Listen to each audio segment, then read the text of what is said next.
ढाई मोर्चे का चक्रव्यूह स्वाध्याय भाग 2 अध्याय 15 सरदार वल्लभ भाई पटेल की आधे कटे मोर्चे की गद्दारी पर भविष्यवाणी पृष्ठ संख्या 102। बहुत सारे मुसलमानों के मैंने इंटरव्यू देखे जिनमें वो कह रहे हैं कि कानून व्यवस्था बहुत सुदृढ़ हुई है, हमारे मकान भी बने हैं और हमें खाने पीने को भी मिल रहा है, लेकिन फिर भी हम मौजूदा सरकार को वोट नहीं दे सकते क्योंकि हमारे ईमान के खिलाफ है। इस बात का सीधा सीधा मतलब यह है कि खुद को सरदार वल्लभ भाई पटेल का परम भक्त बताने वाली सरकार भी उनके आदर्शों का पालन और उनके मन की पीड़ा को आज तक समझ नहीं पाई है। सरदार वल्लभ भाई पटेल ने बंटवारे के बाद में बहुत ही साफ और स्पष्ट शब्दों में इस पूरी कौम की गद्दारी पर कहा था कि तुम दो घोड़े की सवारी मत करो, बंटवारा हो चुका है और अब यहीं पर तुमको रहना है। लेकिन मुझे अफसोस इस बात का है कि यहां के लोग अभी भी कश्मीर के मुद्दे पर आवाज नहीं उठा रहे। ये बात थी 1947 से 51 के बीच की।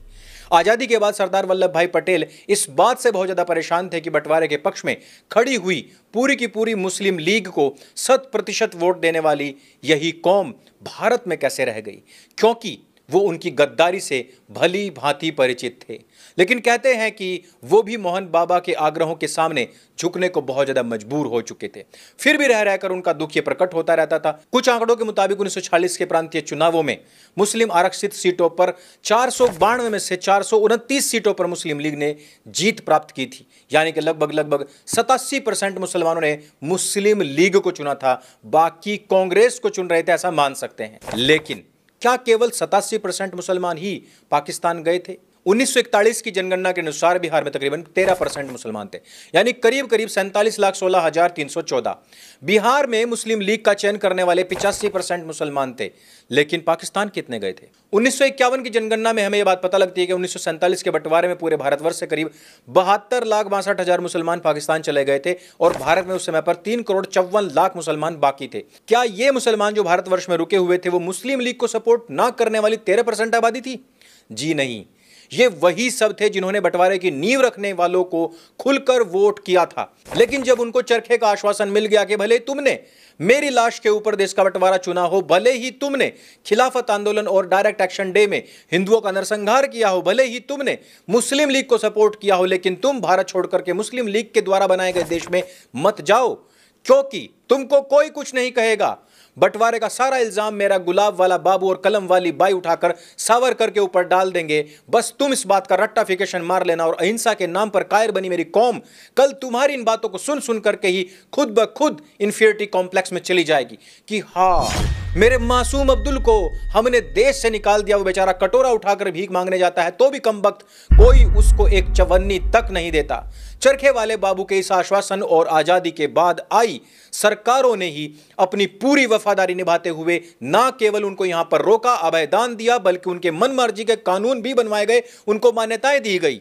दूसरी ओर हमारे हिंदू भाइयों को इस देश में जो वापस आ रहे थे उनके सब रास्ते रोककर एक बार फिर से वही संघर्ष उत्पन्न कर दिया जिसका अंदेशा सरदार वल्लभ भाई पटेल और भीमराव रामजी अंबेडकर को पहले से ही था। सरदार ने अपने भाषण में कहा था कि जो लोग कल तक बंटवारे का समर्थन करते हुए मुस्लिम लीग को 100% समर्थन दे रहे थे, वोट दे रहे थे, ऐसा क्या हुआ एक ही रात में कि उनकी मानसिकता बदल गई और वो सारे के सारे लोग यहां पर रुक गए हैं, वो अपने पसंदीदा देश में नहीं गए हैं। इसलिए मुझे यह बात समझ में नहीं आती है। भीमराव रामजी अंबेडकर को भी इस बात का बहुत ज्यादा कष्ट हुआ करता था। उन्होंने भी अपनी किताब पाकिस्तान अथवा भारत का विभाजन में इस चिंता को पुरजोर व्यक्त किया था। लेकिन इस देश का दुर्भाग्य देखिए कि उन्हीं भीमराव अंबेडकर का खुद को उपासक और वंशज बताने वाले लोग उनकी इस बात पर अमल तक नहीं करना चाहते हैं। ठीक यही विषय हमारे प्रथम सीडीएस ने भी सभ्यताओं के टकराव का मुद्दा उठाया था कि इस समय हमारा देश ढाई मोर्चे के चक्रव्यूह से लड़ रहा है।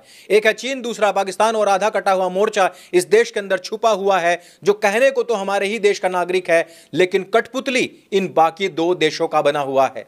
हमें बार बार इशारे मिलते रहे लेकिन कभी भी खुल करके भी किसी ने भी इस बात पर बात नहीं की, क्योंकि वही फिर संप्रभुता, अखंडता, एकता, सहिष्णुता, प्रेम दिवस, लहसुन प्याज की चिंताएं। अगर इन तीनों लोगों के जीवन को देखा जाए तो सरदार वल्लभ भाई पटेल हमारे देश के पहले गृह मंत्री थे, बाबा साहब हमारे देश के पहले कानून मंत्री थे और जनरल बिपिन रावत साहब हमारे पहले सीडीएस थे।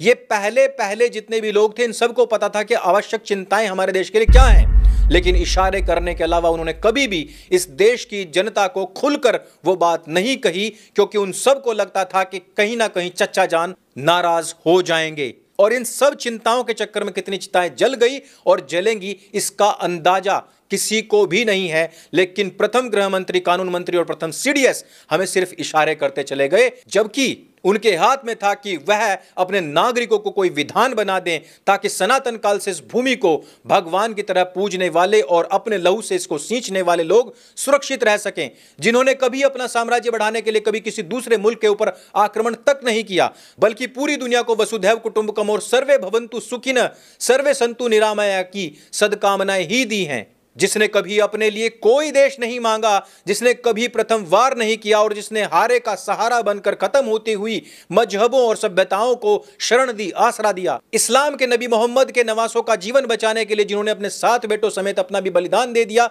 दुनिया से खत्म हो चुके पारसियों को जिन्होंने अपनी आंखों पर बैठा लिया, यजीदियों को जिन्होंने अभयदान दिया, यहूदियों की रक्षा के लिए जिन्होंने दधीची बनकर के रक्षा कवच बना दिया, आप सब कुछ जानते हुए भी इनको बस इशारे करते रहे। सोचिए कि जिस दिन धरती पर मानवता की रक्षा करने वाला यह सनातन धर्म समाप्त हो जाएगा, उस दिन इन शरणार्थियों को कौन बचाएगा?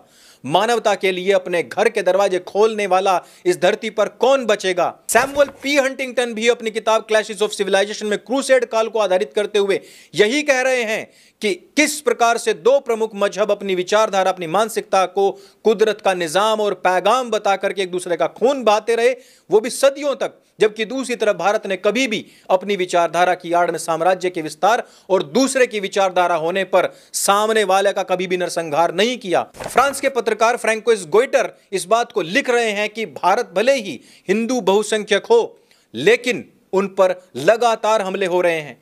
हिंदू बहुत ज्यादा अहिंसक और शांति प्रिय है, लेकिन उनके ऊपर बढ़ते हुए हमलों के खतरों को देखते हुए उन्हें लड़ना चाहिए। हिंदू बहुत क्षमावान है। भारत के डीएनए में समाये हुए इन गुणों को, इन क्षमाशीलता की प्रवृत्ति को क्या हमारे प्रथम नेता नहीं जानते थे? 100% जानते होंगे, लेकिन हमें स्पष्ट शब्दों में आगाह करते करते रह गए।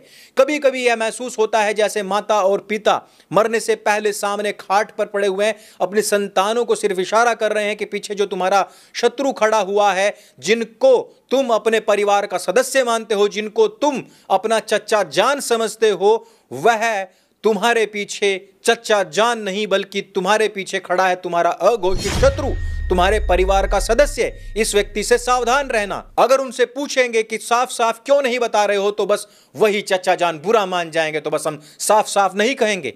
और आज हालात यह है कि संतानों को यह बात 75 साल में भी समझ नहीं आई, जबकि चचा जान बंटवारे में अलग घर लेने के बावजूद भी आज भी अपने बड़े भाई के घर पर ही रोटी तोड़ रहा है और रोज बुरा मानकर मुंह फुलाकर बैठ जाता है। और वैसे भी अब की बार चचा जान का जो इरादा है वो पूरे घर के ऊपर कब्जा करने का है, और आप चचा जान को खुश करने में लगे हुए हो। मुझे लोग कहते हैं कि फिर किसी पर विश्वास न करें क्या भाई, 5 उंगलियां बराबर नहीं होती हैं, सभी एक जैसे नहीं होते हैं।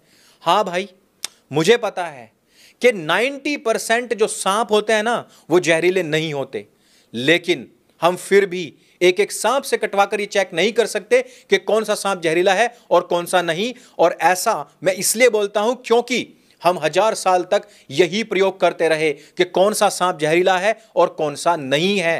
हम अपनी संतानों को बस इशारे करते रहे और चल बसे। मैं नहीं चाहता हूं कि अपनी संतानों को इस प्रकार से इशारे करते हुए मर जाऊं। इशारों को मैं शब्द और भाषा देने का काम कर रहा हूं। मैं साफ और स्पष्ट शब्दों में कहता हूं, love the country you live in और live in the country you love.